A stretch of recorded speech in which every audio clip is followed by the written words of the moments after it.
All right, going off on techniques of push-ups. Remember, technical progression is the key to success with your exercise. You improve your technique, everything will get better for you.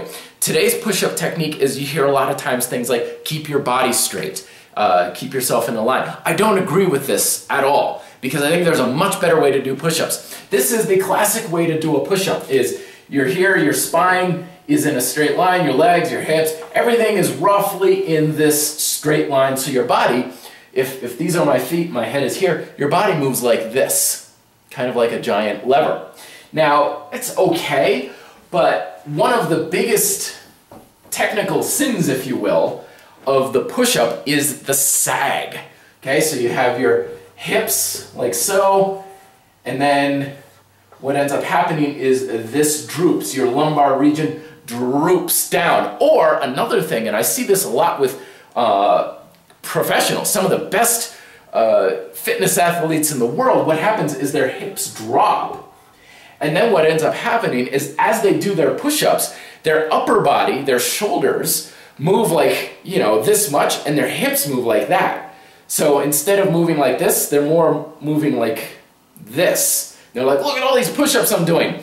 The thing is, remember, we're talking about body weight exercise. Your body is your weight. The more your body moves, the more weight you lift and the stronger you get. This is why instead of using a straight body with your push-ups, which puts you dangerously close to that sag, say don't worry about staying in a straight line. Keep your spine in a straight line instead, and just worry about that. So here we get our head, so we have our spine like this, straight line. Pelvis is here. Pelvis is on the level of the head.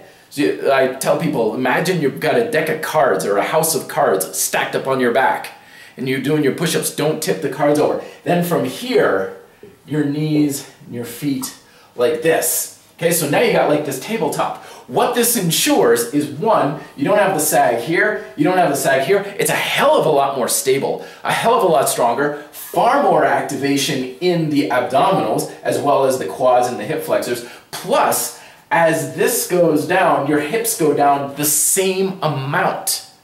So this way, it makes the push-up kind of more like a bench press or a weight machine, where instead of doing this, you do this.